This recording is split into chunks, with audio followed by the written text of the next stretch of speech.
నమస్తే, welcome to Andhraprabha.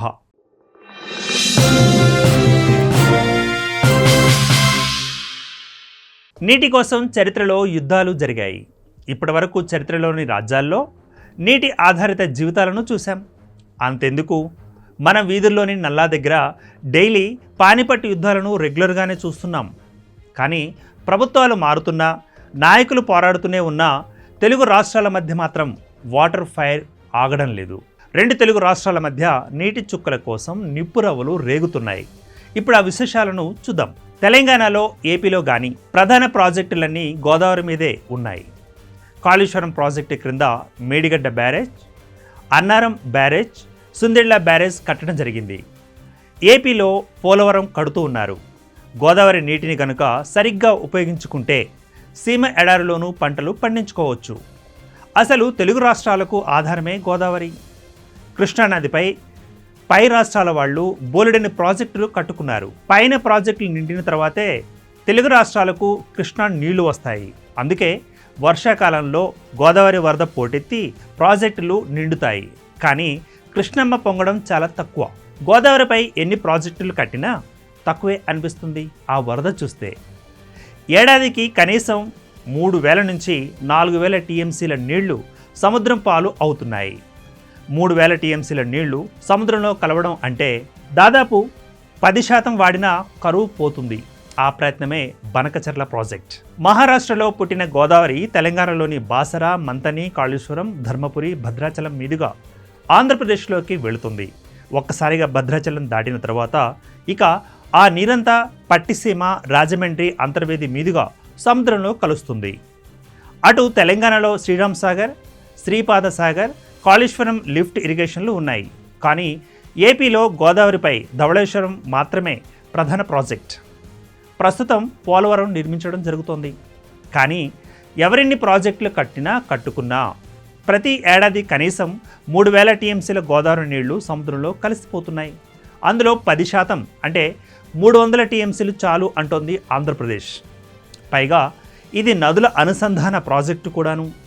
Banakacherla project అనేది కృష్ణా, గోదావరి నదులను కలుపుతోంది. అంతేకాదు, బనకచెర్ల నీళ్లు పెన్నా నదిలోకి కలుస్తాయి.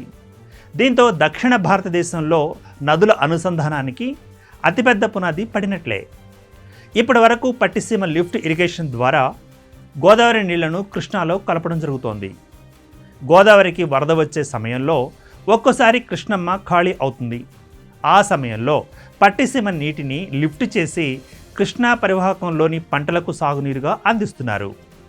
పోలవరం పూర్తయితే ఇక పట్టిసీమ అవసరం లేకుండానే గోదావరి నీటిని కృష్ణాలోకి మళ్లించవచ్చు. షార్ట్గా చెప్పాలంటే అదే బనకచెర్ల ప్రాజెక్ట్. ప్రస్తుతం పోలవరం నిర్మించడం జరుగుతోంది. ఈ ప్రాజెక్టు కుడికాలువ ద్వారా గోదావరి నీటిని వైకుంఠపురం బ్యారేజ్లోకి పంపడం జరుగుతోంది. ఈ వైకుంఠపురం బ్యారేజ్ ప్రకాశం బ్యారేజ్కి ఎగువన ఉంటుంది. అయితే పోలవరం నుంచి వైకుంఠపురానికి నీళ్లు తేవడానికి ప్రస్తుతం 17,500 క్యూసెక్కుల సామర్థ్యం ఉన్న కెనాల్ ఉంది. కానీ ఇది సరిపోదు. అందుకే దీన్ని 38,000 క్యూసెక్కులకు పెంచడం జరుగుతోంది. దీంతో పాటుగా తాడిపూడి ఎత్తిపోతల సామర్థ్యాన్ని కూడా పెంచుతారు.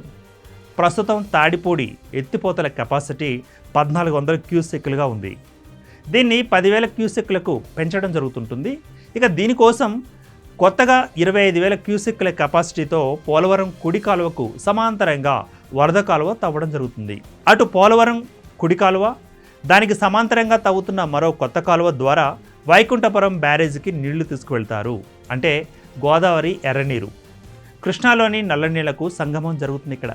ఈ వైకుంఠపురం బ్యారేజ్ అనేది ఎగువన పులిచింతల, దిగువన ప్రకాశం బ్యారేజ్కి మధ్యగా ఉంటుంది. వైకుంఠపురంలో నీళ్లను నిల్వ చేయడానికంటే ముందే మరో పని ఇక్కడే జరుగుతుంది. నాగార్జున సాగర్ కుడి కాలువ ఆల్రెడీ ఉండనే ఉంది. ఈ కుడి కాలువ ప్రవహిస్తున్న దారిలో సరిగ్గా 80వ కిలోమీటర్ దగ్గర ఆ కెనాల్ కెపాసిటీని పెంచుతారు. 96.5 కిలోమీటర్ల వరకు, అంటే 16.5 కిలోమీటర్ల పొడవున నాగార్జున సాగర్ కెనాల్ సామర్థ్యాన్ని పెంచుతారు. నిజం చెప్పాలంటే అదే ఒక పెద్ద రిజర్వాయర్లా కనిపిస్తుంటుంది. అక్కడ నుంచి బొల్లాపల్లి రిజర్వాయర్కు నీటిని తరలించడం జరుగుతుంది. బొల్లాపల్లిలో ఏకంగా 150 టీఎంసీల నీటిని నిల్వ చేసేలా రిజర్వాయర్ కట్టబోతున్నారు. బొల్లాపల్లిలో నీటిని స్టోర్ చేసి ఆ నీటిని బనకచెర్ల రెగ్యులేటర్కు పంపించడం జరుగుతుంది. అయితే బొల్లాపల్లి బనకచెర్ల మధ్య నల్లమల అడవులు ఉన్నాయి. కొండ ప్రాంతం అది. అందుకే ఏకంగా 23 కిలోమీటర్ల పొడవున సొరంగం తవ్వాల్సి ఉంది.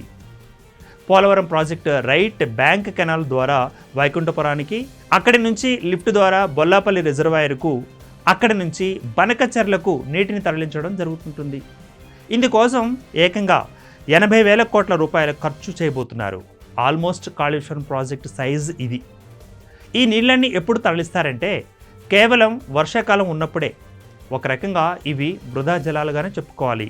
సముద్రంలో కలిసే నీటిలో ఓ 10% ఉపయోగించుకుంటున్నారు ఇక్కడ. బనకచెర్ల ద్వారా కరువు ప్రాంతాలైన పల్నాడు, రాయలసీమ, వెలుగొండ, ప్రకాశం జిల్లాలకు నీరు అందుతుంది. కృష్ణానదిలో తగినంత నీరు లేకపోయినా ఆ ప్రాంతాలకు గోదావరి జలాలు అందుతాయి. అందుకే దీన్ని గేమ్ చేంజర్ ప్రాజెక్ట్ అని అంటున్నారు సీఎం చంద్రబాబు గారు. ఇక తెలుగు రాష్ట్రాలకు కేటాయించిన గోదావరి నీళ్లు 1486 టీఎంసీలు. అంతకుమించి వాడుకునే హక్కులు ఎవరికీ లేవు. కానీ సముద్రంలో కలిసే నీళ్లు అంటూ 200 టీఎంసీలు తీసుకువెళ్తోంది ఏపీ. రేపొద్దున గోదావరిలో నీళ్లు తగ్గినా కృష్ణాలో నీటిని ఈ లిఫ్ట్ ద్వారా తరలిస్తారనేది తెలంగాణ భయం. ఏపీలో బనకచెర్ల నిర్మిస్తామని చెప్పగానే తెలంగాణ అభ్యంతరం చెబుతోంది. కానీ నిజానికి ఇది కొత్త ప్రాజెక్ట్ ఏమీ కాదు.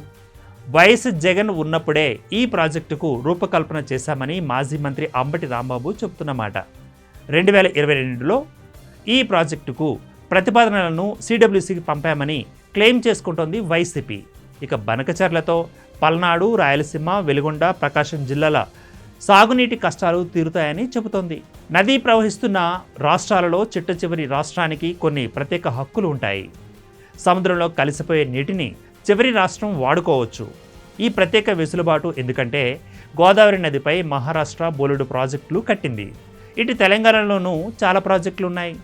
ఆ ప్రాజెక్టులన్నీ నిండిన తర్వాతనే ఆంధ్రప్రదేశ్కు నీళ్లు రావడం జరుగుతుంటుంది. అందుకే ఆ ప్రత్యేక హక్కులు ఆ విధంగా సంక్రమిస్తాయి. చంద్రబాబు వాదన కూడా ఇదే. సముద్రంలోకి పంపే బదులు ఆ నీటిని వాడుకునే ప్రయత్నం చేస్తున్నాం, అందులో తప్పేంటి అంటున్నారు ఆయన. కానీ తెలంగాణ ఊరుకోవడం లేదు.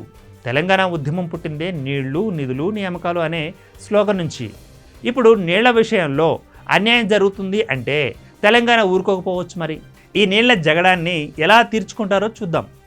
ఎన్డీఏలో భాగస్వామి కాబట్టి చంద్రబాబు మాట నెగ్గుతుందా?